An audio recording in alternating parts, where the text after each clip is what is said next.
So إلا من رحم ربي. So either they watch or they don't. I feel it's not like they're that sensitive as the way you're saying, sister Aisha, you know what I mean? So alhamdulillah, if your children are not that sensitive, let's say that different children actually have different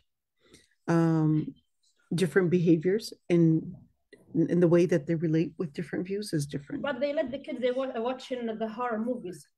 That's very stupid. That's not wise. No, that's very stupid. That's not wise. That doesn't mean it's right. I mean, c'est vrai que d'un côté, if you're not going to allow your kids to watch that, but they're allowed to watch horror movies, then I mean, you have to be consistent in the way you're thinking. No, I'm against children watching horror movies. I'm against children watching horror movies. Yeah, me too. Yeah. I'm not talking about myself or you, of course, but I'm talking about even children. I'm against the children, they have the access to the Netflix, they watch the movies. No, I don't give my children access to Netflix. They actually, the first time my children heard about Netflix, hold on. You know what, Doha, my children, when they went to, it was an Islamic school, they went to an Islamic school and the children were talking about Netflix.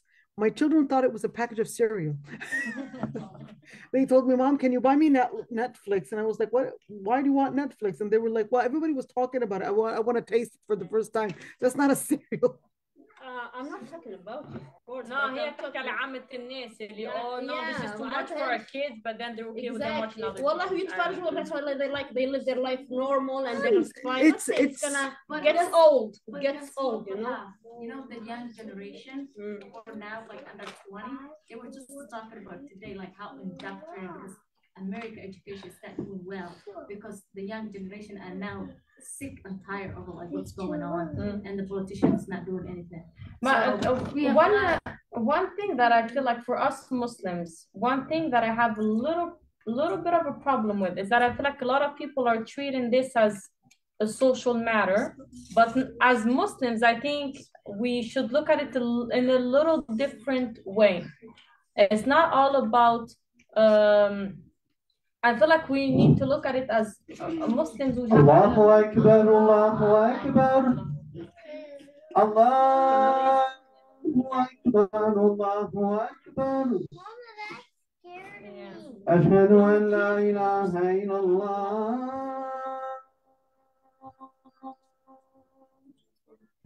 أشهد أن لا إله إلا الله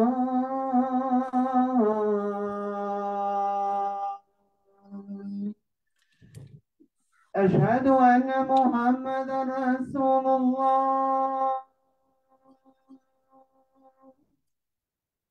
أشهد أن محمدا رسول الله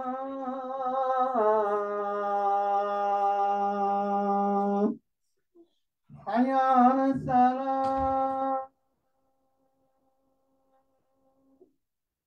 حي على الصلاة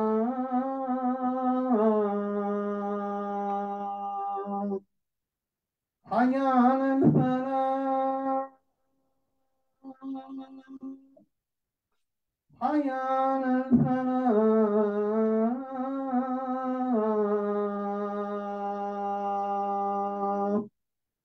الله أكبر الله أكبر لا إله إلا الله.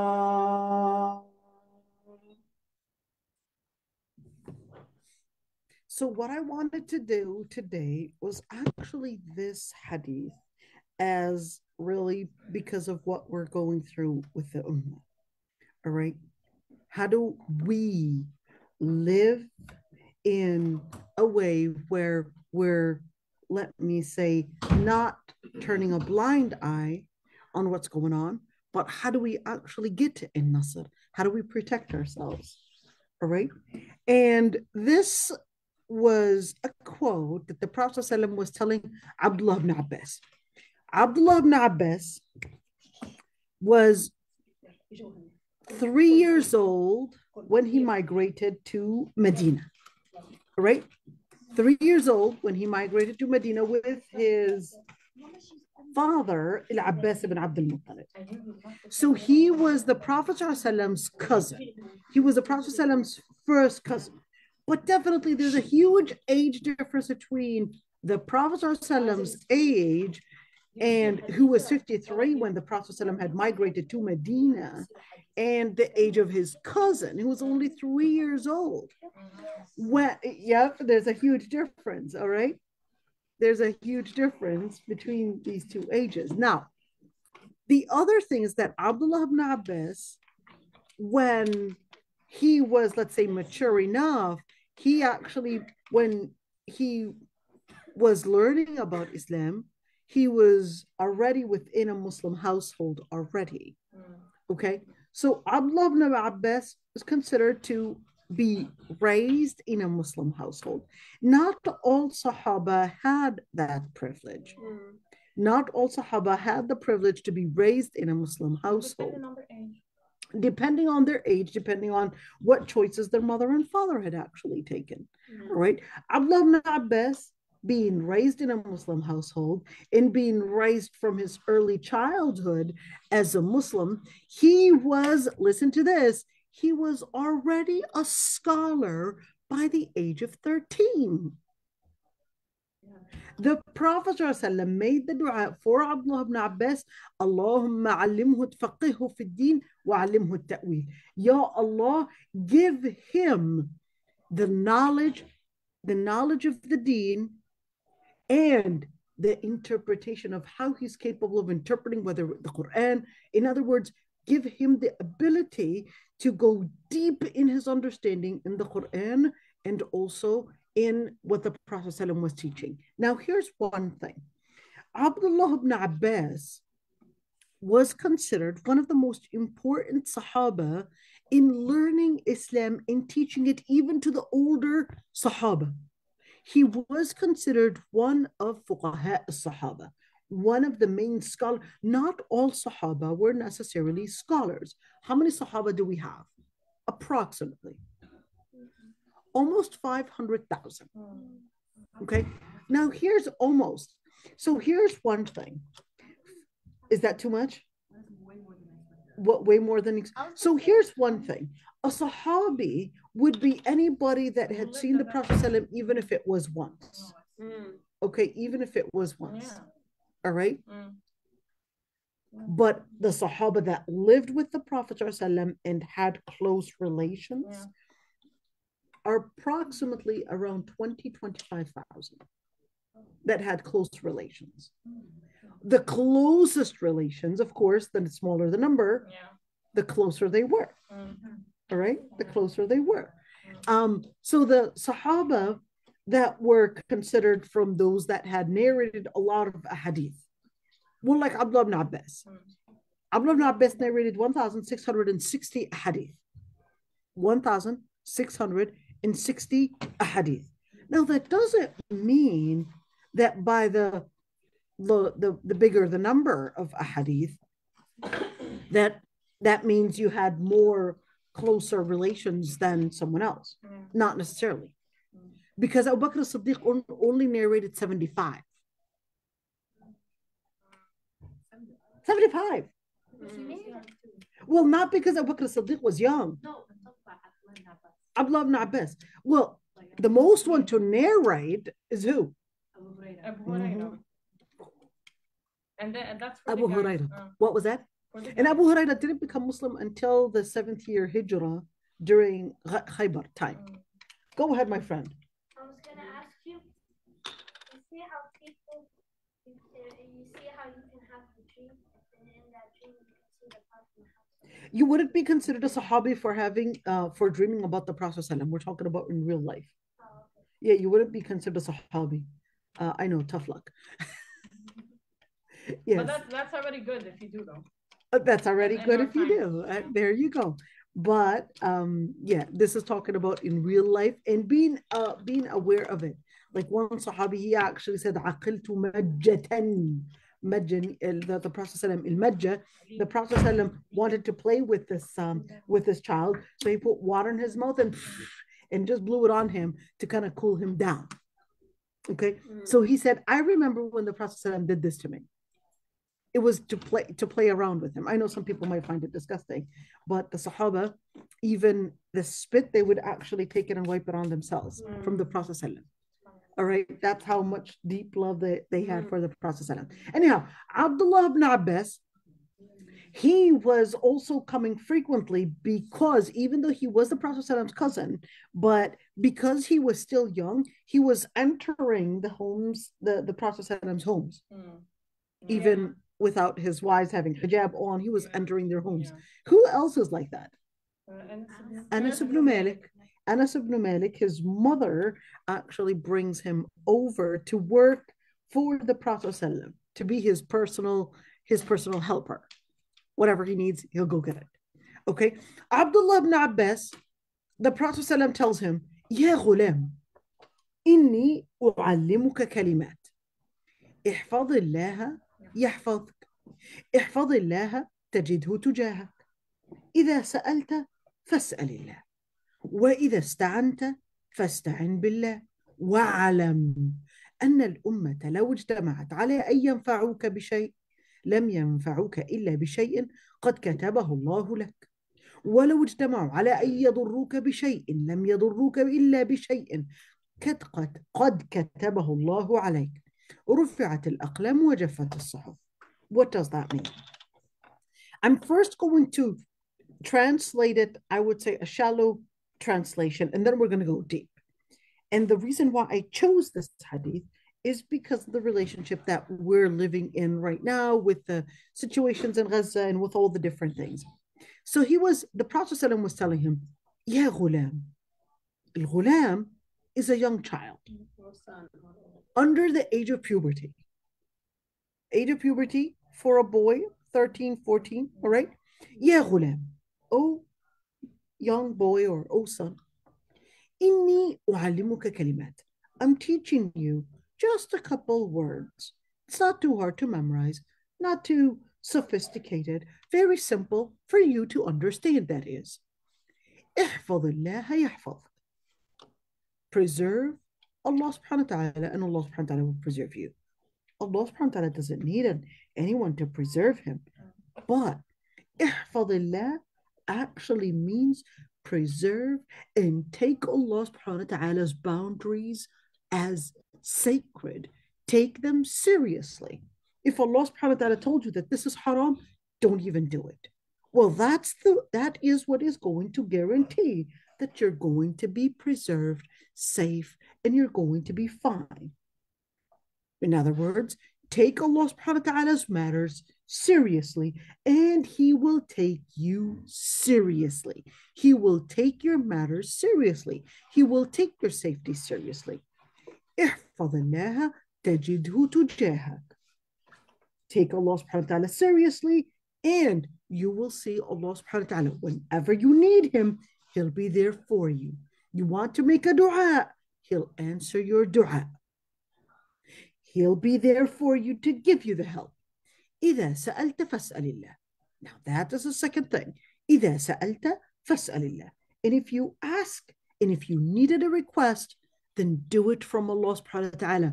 Then request from Allah subhanahu wa ta'ala, not from the people. Because the second that you request it from people, they'll find a way to dishonor you. They'll find a way to abuse you. They'll find a way to consider themselves as the upper hand or the higher authority, and you needing to compensate them for any service that they had given you. Oh, you want something?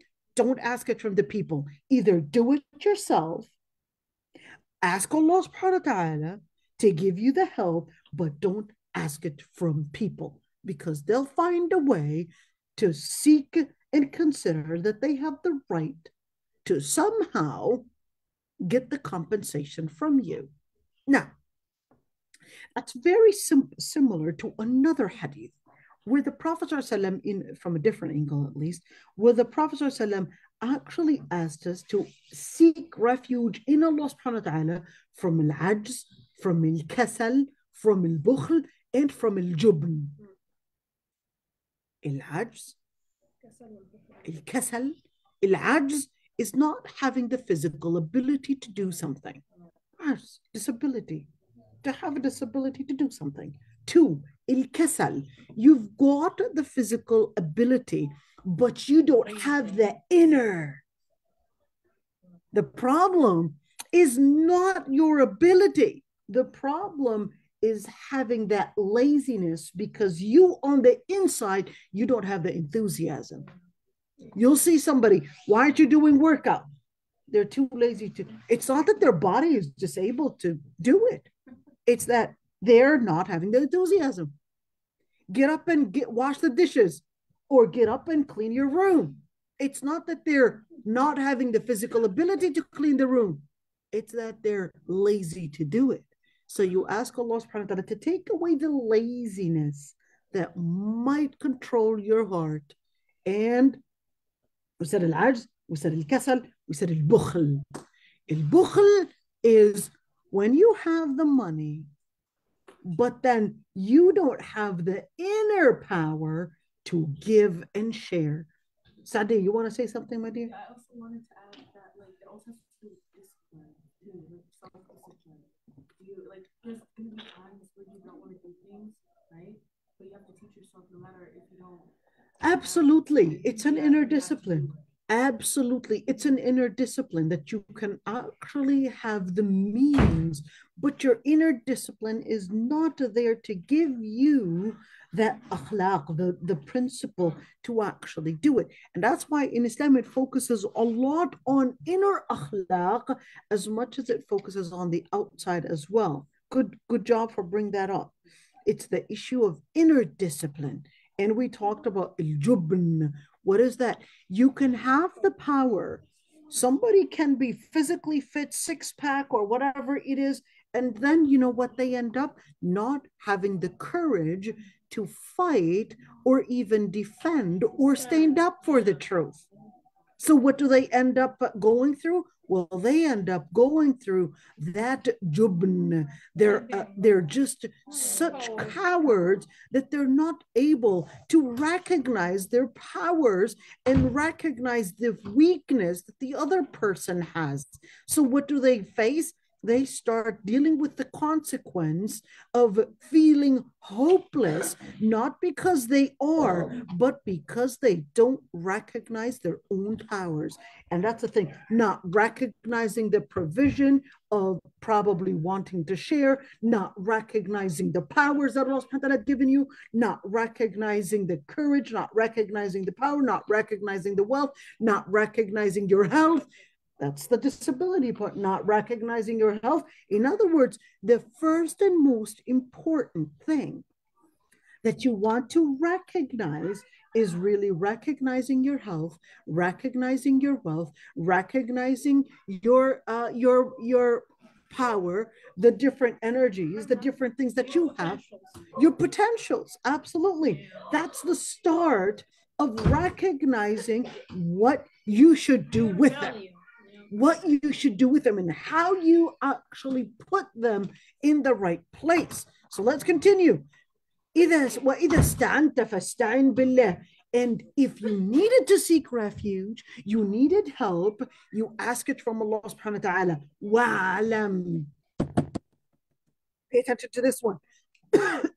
وَعْلَمْ أَنَّ الْأُمَّةَ لَوْ اجْتَمَعَتْ عَلَىٰ أَن يَنْفَعُوكَ بِشَيْءٍ. And know that even if all the nations were to unite to support you with anything, they will not be able to support you with anything except what Allah subhanahu wa ta'ala had willed it to give you the support in. And even if they were to unite in harming you in anything, they would not harm you in anything except what Allah subhanahu wa ta'ala had willed it to basically happen to you. What is that supposed to mean?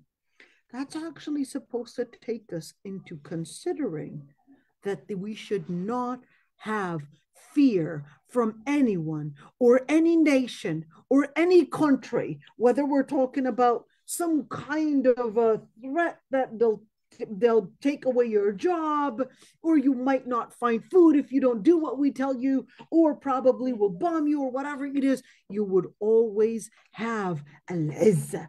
you would always find the honor that Allah subhanahu wa ta'ala, because Allah subhanahu wa ta'ala is the one that tells you that lillahi al-izzah, for the Prophet and for the believers, those are the people that will get the izzah. Those are the people that will get the izzah.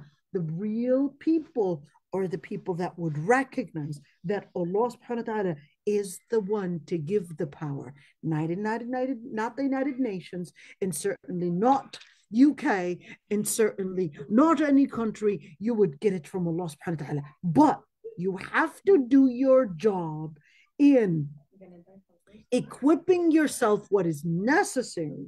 So whether it's going to school, equipping yourself with the studies, with the investment of time that you're putting in studying, or whether it's in probably going to work, getting the job, getting the money, etc. All of that would be an investment that you have to do on your own. So don't say, I'm just going to sit here and I'll just continue making dua. That's not enough. Allah subhanahu wa ta'ala asked you, فَاسْعَوْا فِي مَنَاكِبِهَا. You have to go and really make that contribution. Don't expect the tree to grow without you putting in the seed, watering it, making sure you're taking away the weed, making sure that the plant has the necessary nutrients. And Allah subhanahu wa ta'ala wants you to invest, even if it's with a little piece of effort. Allah subhanahu wa ta'ala will give you a whole tree. You put in a seed and you do the necessary things, and Allah subhanahu wa ta'ala will give you a whole tree.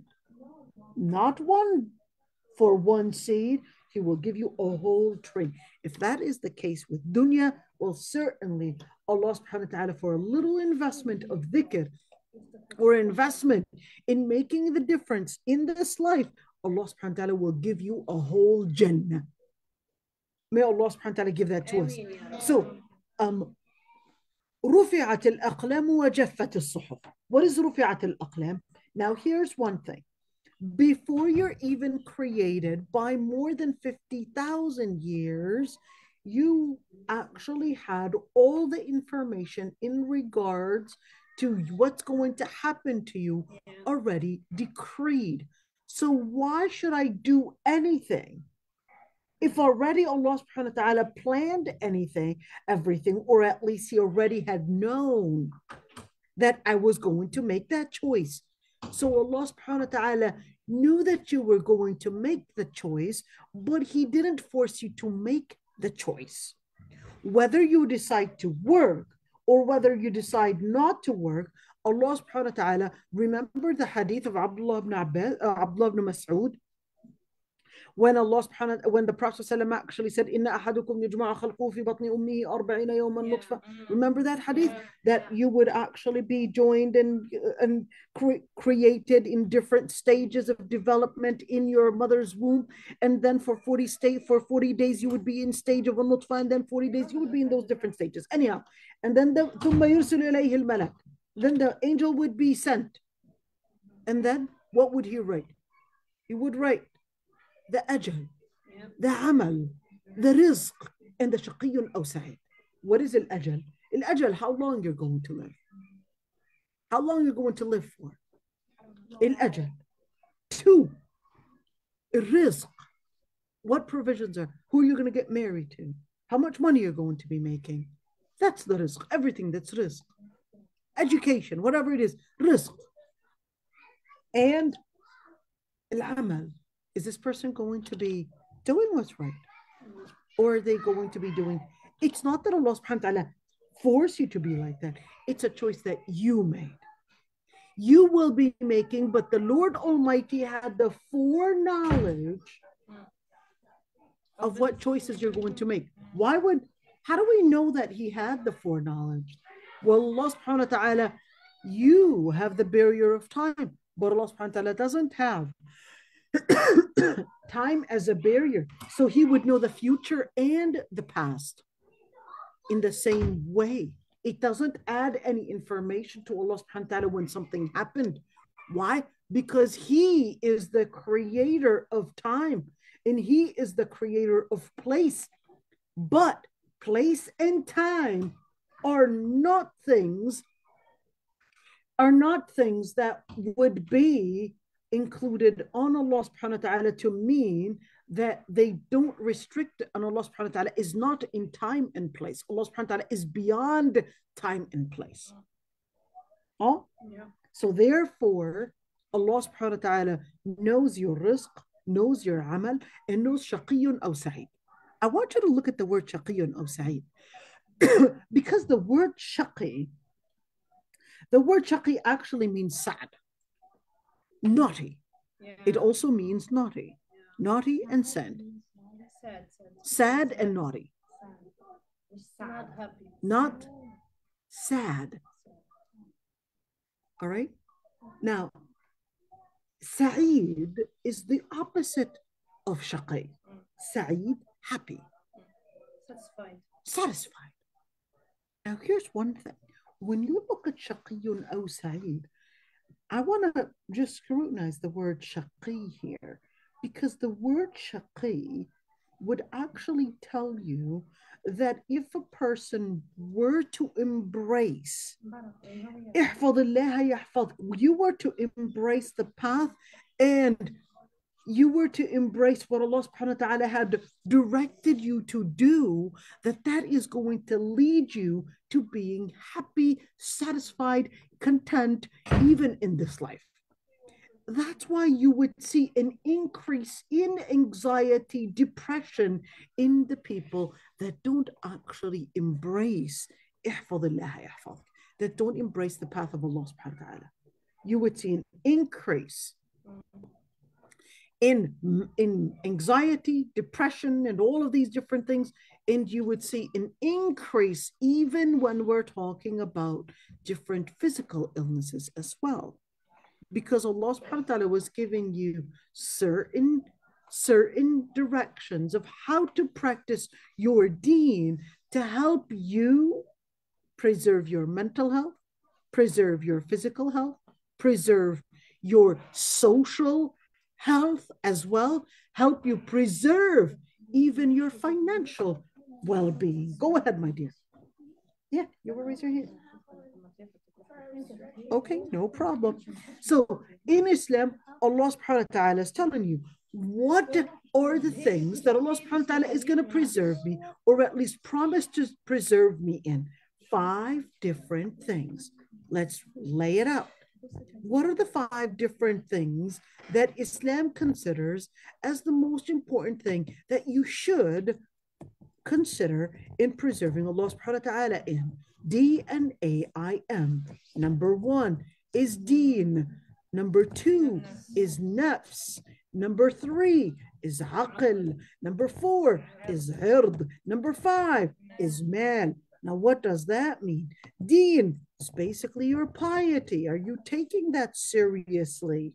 Number 2, your nafs, your health, and your life. You should not do something that affects your health negatively.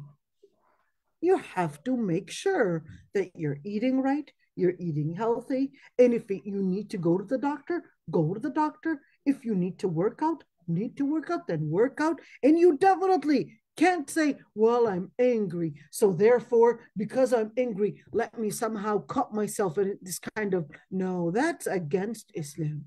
That's not going to make you feel better. Aql, your mental health. What does that mean? So that's why Islam told you things like drugs, things or anything that helps, or anything that causes anything that causes your mental health to deteriorate. That's why Islam was telling you, we don't want such games to basically deteriorate your mental health. If studies, well, games don't deteriorate mental health. Well, according to the studies, they'll tell you that it's basically deteriorating the children's ability to understand the world around them, their social skills, etc. So then in that situation, we would tell you, mom is doing the right thing by putting you a limited time.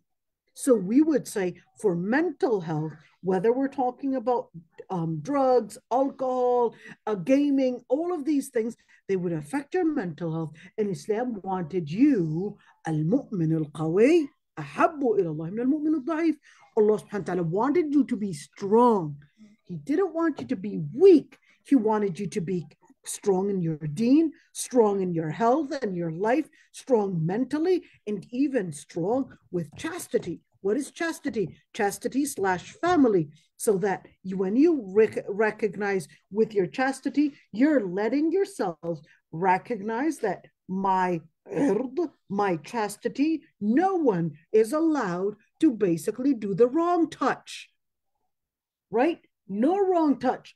Mom and dad, they will basically instruct you in who to allow, for example, maybe clean you or maybe not clean you, or when we're doing the restrictions. This is a children's class, so we're just going to leave it to that. All right.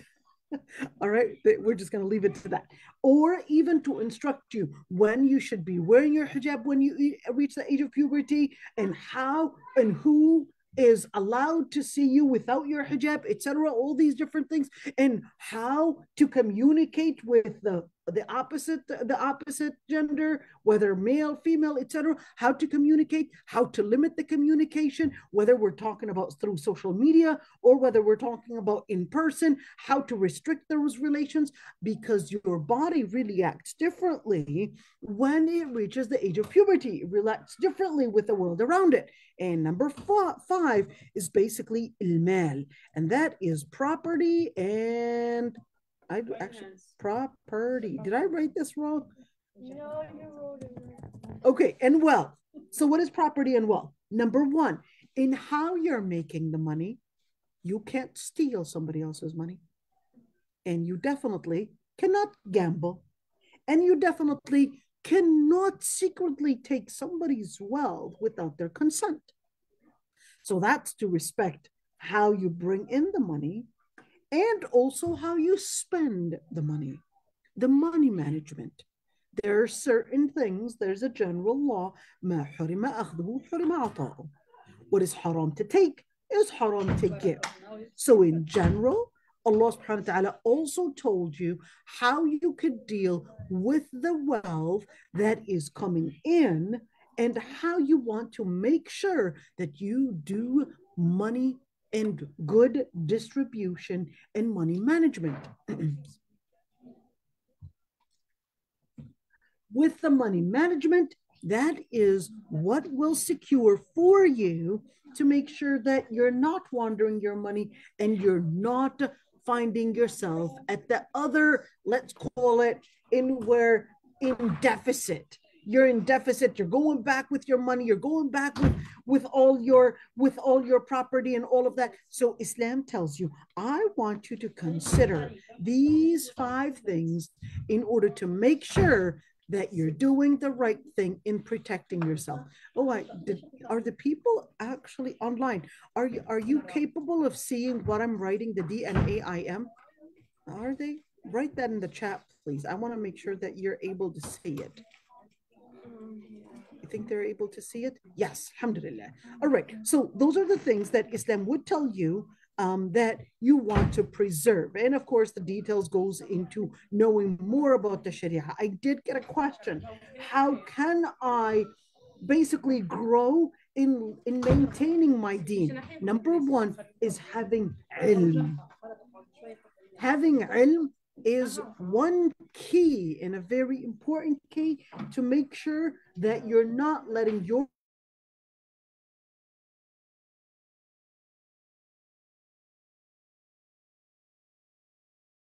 emotion, you're actually the insight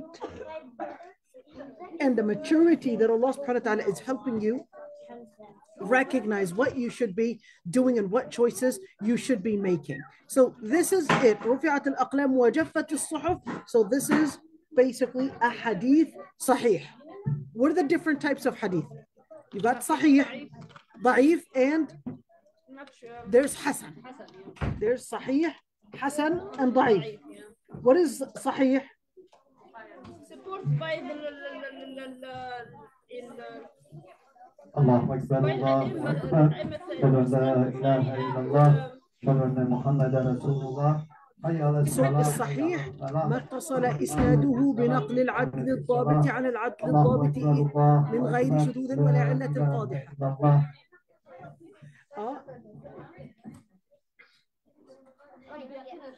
So inshallah, we'll pray and then we'll come back, inshallah.